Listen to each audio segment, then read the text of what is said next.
يا بلبل الأغصان غرد مدى الأزمان عن أهل وحي الله عن حملة القرآن يا بلبل اپنے گھر الأغصان. میں، پھر اس کے بعد غلامی کی زندگی، اس کا تذکرہ 12ویں پارے میں کل گزر چکا ہے۔ 13ویں پارے میں اللہ تعالیٰ نے ان کا زندگی کا وہ حصہ بیان کیا کہ جس میں اللہ تعالیٰ نے انہیں کامیابیوں سے نوازا، عہدے سے نوازا، پھر اس کے بعد انہیں ان کے والدین سے ملوا دیا۔ اس کی پہلی آیت ہے وَمَا أُبَرِّئُ نَفْسِي إِنَّ النَّفْسَ لَأَمَّارَةٌ بِالسُّوءِ۔ یہ قول بعض مفسرین کہتے ہیں حضرت یوسف علیہ السلام کا ہے، اور بعض کہتے ہیں کہ عزیز مصر کی بیوی کا ہے۔ اس کا مطلب یہ ہے کہ میں اپنے آپ کو، اپنے نفس کو بری قرار نہیں دیتا یا بری قرار نہیں دیتی۔ بے شک جو نفس ہے وہ برائیوں پہ ابھارتا ہے۔ انسان کا جو نفس ہے یہ 3 قسم پہ مبنی ہے۔ پہلے یہ انسان کو برائی پہ ابھارتا ہے۔ جب انسان برائی کر لیتا ہے پھر اس کے بعد یہ اسے ملامت کرتا ہے، اسے نفس لوامہ کہتے ہیں۔ پھر یہ سوچتا ہے کہ مجھ سے گناہ ہو گیا، غلطی ہو گئی۔ اس کے بعد اللہ تعالیٰ سے معافی مانگتا ہے، گناہوں سے پاک صاف ہوتا ہے۔ تو اس کو کہتے ہیں نفس مطمئنہ، یا ایتھا النفس المطمئنہ۔ تو انسان برائی پہ آمادہ ہو جائے، پھر اس کے بعد اللہ تعالیٰ سے معافی مانگے، اور پھر اس کے بعد جب اللہ تعالیٰ معاف کر دے تو نفس مطمئنہ میں داخل ہو جاتا ہے، اللہ تعالیٰ اسے گناہوں سے پاک کر دیتا ہے۔ یوسف علیہ السلام آپ جب وزیر خزانہ بنے تو اس کے بعد چونکہ انہوں نے ڈیمانڈ کی بادشاہ کے سامنے کہ یہ عہدہ مجھے دے دیں اور میں اس کو بڑے اچھے طریقے سے حالات جو آگے آ رہے ہیں 5 سالی کے، میں اس کا دفاع کر سکتا ہوں، تدبیر کر سکتا ہوں۔ یوسف علیہ السلام نے جب اس عہدے پہ اپنے آپ کو قائم کیا، اپنے آپ کو صلاحیتوں کے لیے وقف کیا، تو 7 سال بڑی تدبیر کے ساتھ حکمت عملی سے اناج بھی آپ نے ذخیرہ کر دیا۔ اس کے بعد 61 سالی کا دور آیا، اور یہ دور صرف مصر تک نہیں تھا بلکہ آس پاس جتنے بھی ملک تھے، کنعان میں یعنی فلسطین کے علاقے میں یعقوب علیہ السلام تھے، تو ان کو بھی اس کا بڑا نقصان ہوا۔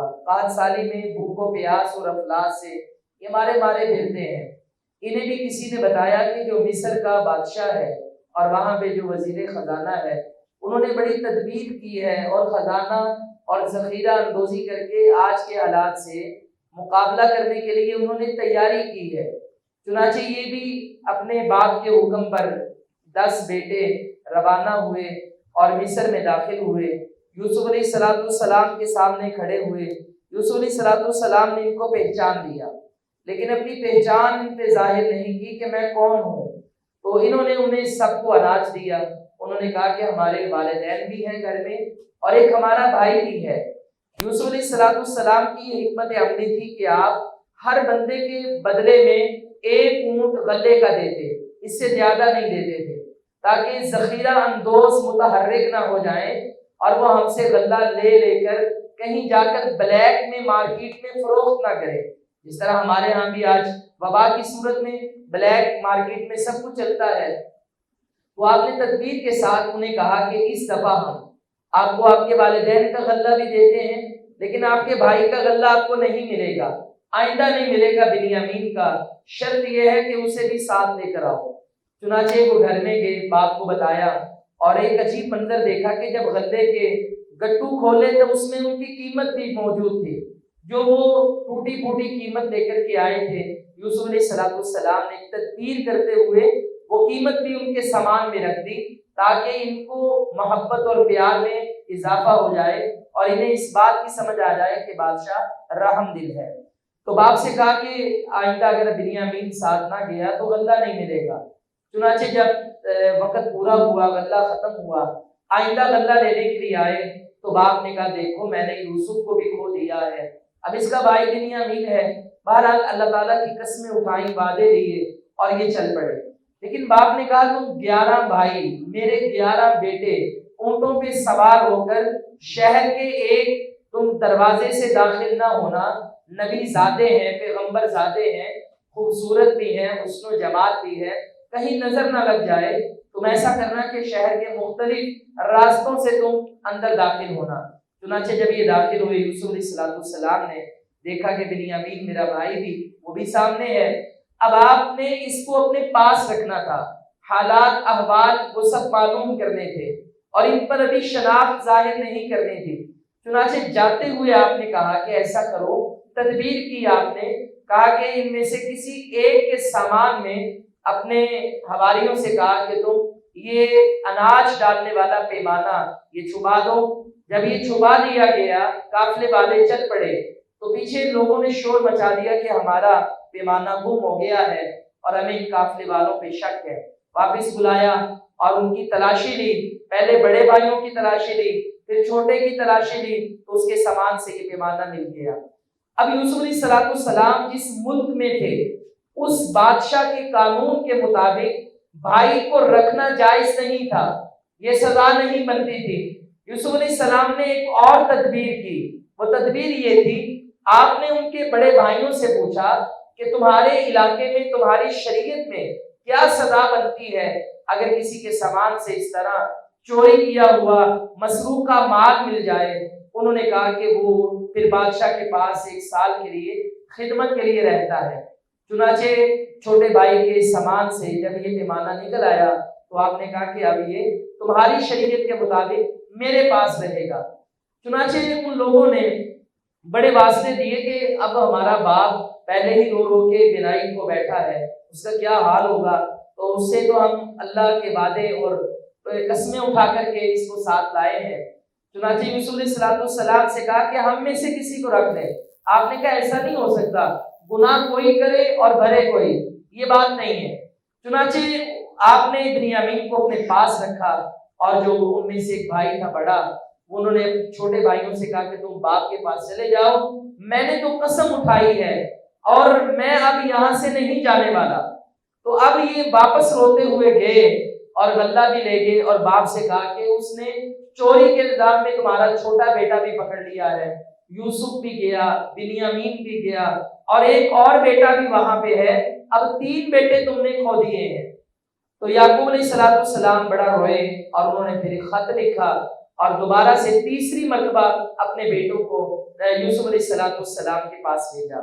یوسف علیہ السلام نے جب یہ کیفیت دیکھی، گھر کے حالات دیکھے اور آپ کو بچپن سے ماں باپ کی جدائی اور غم، محبت اور شفقت کی ایک تڑپ اور ایک امید تھی، آپ کے صبر کا پیمانہ ٹوٹ گیا، لبریز ہو گیا۔ آپ نے اسی وقت اپنے بھائیوں سے کہا کہ میں یوسف ہی ہوں۔ وہ بھی سوال کر رہے تھے انت یوسف، کیا تو یوسف تو نہیں؟ تو آپ نے کہا میں یوسف ہی ہوں، تم نے میرے ساتھ کیا کچھ کیا؟ شیطان نے یہ ہمارے درمیان پھوٹ پیدا کی، اب ایسا کرو کہ میری قمیص اپنے ساتھ لے جاؤ، میرے باپ کی بینائی چلے گئی، اس کی آنکھوں پہ لگانا، بینائی پلٹ آئے گی۔ چنانچہ آنکھوں پہ لگایا اور یہ باپ اور دیگر گھر کے سارے افراد یہ کنعان کو چھوڑ کر دوبارہ یہ ہجرت کر کے یوسف علیہ السلام کے ہی ملک میں جہاں آپ حکمران تھے مصر میں آ گئے۔ اب یہ سارے جمع ہیں، یوسف علیہ السلام کا کیا منظر ہوگا؟ ایک باپ نے بچپن میں اپنے بیٹے کو کھویا، آج بیٹا جوانی کی دہلیز سے بھی آگے جو ہے وہ قدم رکھ چکا ہے، کئی سالوں کے بعد ملاقات ہوئی اور آج یہ عزیز مصر کے حکم پر وزیر خزانہ تعینات ہے۔ چنانچہ سارے کے سارے سجدہ ریز ہو جاتے ہیں یوسف علیہ السلام کو۔ پہلی شریعتوں میں یہ جھکنا، تعظیمی سجدہ کرنا جائز تھا، تو بعد میں نبی صلی اللہ علیہ وسلم کے دور میں یہ بھی حرام ہو گیا۔ تو یوسف علیہ السلام نے اپنے والدین سے کہا ابا جان آج میری وہی تعبیر پوری ہوئی جو میں نے اپنے بچپن میں خواب دیکھا تھا کہ 11 ستارے اور چاند اور سورج مجھے سجدہ کر رہے ہیں، آج آپ سب میرے آگے جھکے پڑے ہیں اور میرے بھائی اپنے گناہ کا اعتراف کر رہے ہیں۔ یوسف علیہ السلام نے کہا گھبرانا نہیں، لا تثریب علیکم اليوم، بہت بڑے ظرف کا مظاہرہ کیا۔ یہ پہلے چکر میں بھی اپنے بھائیوں سے کہہ سکتے تھے میں یوسف ہوں، اپنے والدین کو لے آؤ، 3 چکر کیوں لگوائے؟ تاکہ ان کی اکڑ بھی کم ہو جائے، ان کے اندر جو غرور ہے، جو شیطان نے تعصب بڑھا ہے وہ بھی ختم ہو جائے اور ان میں عاجزی پیدا ہو جائے. عاجزی پیدا ہو گئی. اللہ تعالیٰ فرماتے ہیں یوسف علیہ السلام آپ کنویں میں گرے, آپ کا نسب, آپ کا حسن بہت تھا, نسب بھی بہت اعلیٰ, لیکن کچھ کام نہیں آیا. منڈیوں میں گئے, آپ کا نسب, آپ کا حسن کام نہیں آیا. برائی کی دعوت ملی, نسب اور حسن کام نہیں آیا. جیلوں میں گئے, نسب اور حسن کام نہیں آیا. اللہ یوسف کو تو نے بچپن سے لے کر جوانی تک ساری آزمائشوں سے کامیابی سے گزار دیا. وہ کون سی ایسی صفت تھی؟ اللہ فرماتے ہیں انہ من یتقی ویصبر فإن اللہ لا یضیع اجر المحسنین. جس میں تقوی ہو, یوسف میں تقوی تھا, یوسف میں صبر تھا, جس میں یہ دو چیزیں پائی جائیں, اللہ دنیا کی تمام مشکلات سے ان کو کامیاب کر دیتا ہے اور آزمائشوں سے نجات عطا کر دیتا ہے. اگر یوسف علیہ السلام کے بھائیوں کو معلوم ہوتا کہ ہمارا بھائی کل بادشاہ بنے گا, کیا وہ کنویں میں پھینکتے؟ کبھی نہ پھینکتے. انہوں نے تو کنویں میں پھینکا قصہ تمام کرنے کے لیے, لیکن اللہ تعالیٰ نے آج بادشاہی عطا کر دی. تو حسد نہیں کرنا چاہیے. جسے رب نے مقام دینا ہے اس سے کوئی لے نہیں سکتا, جس کو رب نے نہیں دینا اسے کوئی دے نہیں سکتا. نماز کے بعد ہم اذکار پڑھتے ہیں تو کیا کہتے ہیں؟ اللہم لا مانع لما اعطیت, اللہ جسے تو دینا چاہے اس سے کوئی روک نہیں سکتا. ولا معطی لما منعت, یا اللہ جس سے تو روک دے اسے کوئی دے نہیں سکتا. لوگ ریڈیو سے شو روم پہ آ جاتے ہیں اور کئی بندے کروڑوں اربوں کی انویسٹ کرتے ہیں اور کئی سالوں کے بعد وہ در در کے فقیر بن جاتے ہیں. یہ دینے والا تو ہے, تقسیم تیری ہے. تو اس لیے حسد نہیں کرنا چاہیے. اس واقعے میں بہت سارے ہمارے لیے نصائح اور بھی بہت ساری باتیں ہیں, لیکن وقت بہت کم ہے. بہرحال حسد سے بچنا چاہیے, تقویٰ اور صبر پیدا کرنا چاہیے. اس سے اللہ تعالیٰ تمام امتحانوں میں مشکلات سے نجات عطا کرتا ہے. اور اللہ نے یہ بھی کہا انہ من عبادنا المخلصین, یوسف ہمارے مخلص بندوں میں تھا, ان کے اندر اخلاص تھا, دین سے مخلص تھا, اللہ سے مخلص تھا. تو جس میں اخلاص بھی ہو اللہ تعالیٰ اسے بھی کامیاب کرتا ہے. اس کے بعد سورہ الرعد, یہ بھی اسی پارے میں ہے. یہ بھی نبی علیہ السلام کے مکی دور میں ہجرت سے پہلے آخر میں نازل ہوئی. اللہ تعالیٰ کی توحید اس کے دلائل ہیں. اللہ تعالیٰ فرماتے ہیں کہ اللہ تعالیٰ ہی ہے کہ جس نے آسمانوں کو بغیر ستونوں کے بلند کیا. اس نے کوئی درمیان میں پلر, کوئی اس کو ٹیک, کوئی اڑیس, کچھ بھی نہیں دیا. یہ آسمانوں کا ایسا کھڑا ہونا یہ اللہ تعالیٰ کی توحید اور اس کی کاراگری کے دلائل ہیں. پھر اس نے تمہارے لیے زمین بنائی, پھر زمین میں کیل بنائے پہاڑوں کے. پھر اللہ تعالیٰ نے تمہارے لیے پھول پودے, اناج, نہریں, چشمے, باغات یہ سب پیدا کیے. یہ سب کچھ بنانے والا, پیدا کرنے والا اللہ تعالیٰ ہے. اور یہ اللہ تعالیٰ نے توحید کے لیے فرمایا کہ جتنے بھی کائنات میں اشیاء ہیں, نباتات ہیں, جاندار ہیں, لوگ ہیں, سب کے سب اللہ تعالیٰ کو سجدہ کرنے والے ہیں. اور فرمایا جو اللہ کے مقابلے میں باطل معبودوں کی عبادت کرتے ہیں, انہیں پکارتے ہیں, اللہ کہتے ہیں ان کی مثال ایسے ہے جیسے کوئی بندہ پیاسا ہو. پیاسا بندہ پانی کے سامنے کھڑا ہو, ہاتھ پھیلا دے اور پانی سے کہے پانی میرے منہ میں آ جا, پانی آ نہیں سکتا. ہاتھ پھیلائے کے پھیلائے رہ جائیں گے, پانی اس کے منہ میں جا نہیں سکتا. یہ اللہ نے مثال بیان کی ان لوگوں کی جو اللہ کے علاوہ غیر اللہ کو پکارتے ہیں. کہا یہ پکارتے ہیں قبر والوں کو, شجر والوں کو, حجر والوں کو, بتوں کو, اللہ کے مقابلے میں پکارتے رہیں. ان کی پکار کا کوئی فائدہ نہیں. جس طرح پانی ان کے منہ میں نہیں آ سکتا بغیر پیے, اسی طرح یہ جتنا مرضی پکار لیں یہ قبر والے ان کو کچھ بھی ذرہ برابر بھی فائدہ نہیں دے سکتے. اس کے بعد اللہ تعالیٰ نے اطمینان قلب کی بات کی کہ دلوں کو یقین, اطمینان, سکون کیسے ملتا ہے. ایمان والے وہ تو سکون حاصل کرتے ہیں الذین تطمئن قلوبہم بذکر اللہ, الا بذکر اللہ تطمئن القلوب. ان کے دلوں کو اللہ کے ذکر کے ساتھ سکون پہنچتا ہے. اگر میری نماز میں میرا دل لگے, قرآن کی تلاوت میں میرا دل لگے, اللہ تعالیٰ کی عبادت میں میرا دل لگے, تو سمجھ جائیں کہ میرے دل میں ایمان ہے. اور اگر فیس بک, سوشل میڈیا, موبائل دنیا داری میں دل لگتا ہے، نماز میں دل نہیں لگتا، تو مجھے اپنے ایمان کی فکر کرنی چاہیے، کیونکہ اللہ فرماتے ہیں اللہ کے ذکر سے، گانوں سے نہیں، قوالیوں سے نہیں، ڈھول سے نہیں، بلکہ اللہ کے ذکر سے ایمان والوں کے دلوں کو سکون ملتا ہے۔ اس کے بعد سورہ ابراہیم، اس کا بھی کچھ حصہ اسی سورت کے اندر ہے۔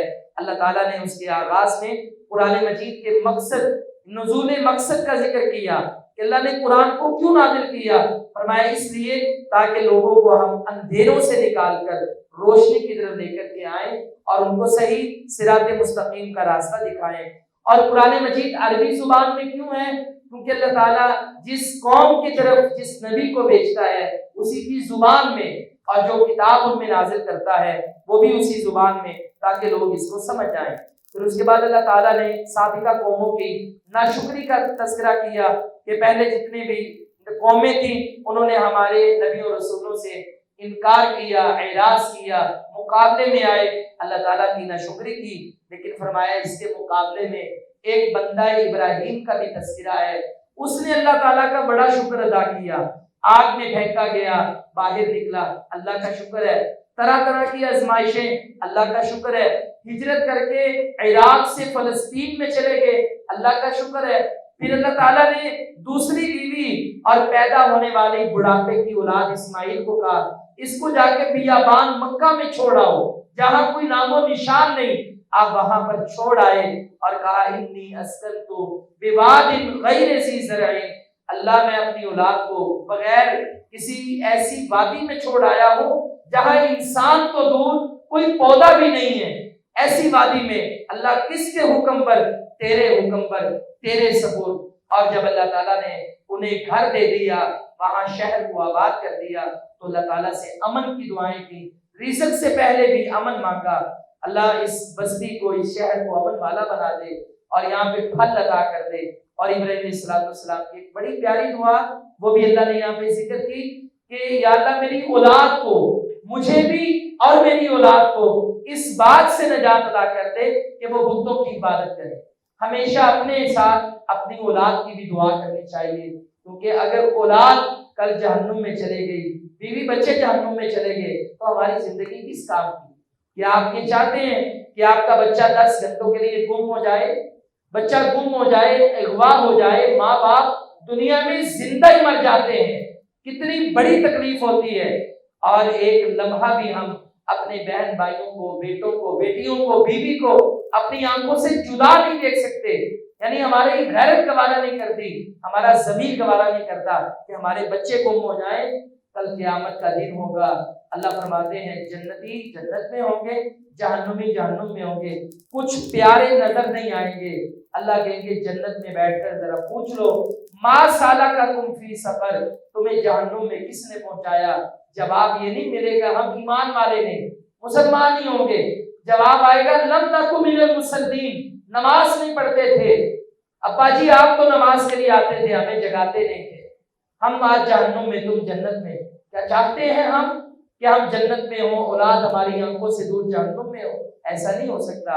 ابراہیم علیہ السلام کی دعائیں پڑھیں بار بار، رب اجعلنی مقیم الصلاۃ ومن ذریتی، یا اللہ مجھے بھی میری اولاد کو بھی نماز قائم کرنے والا بنا دے۔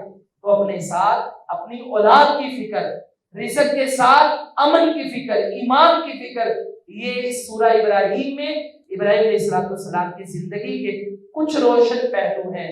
اللہ تعالیٰ ہمیں بھی ایسا کردار اپنانے کی، ادا کرنے کی توفیق عطا فرمائے۔ وآخر دعوانا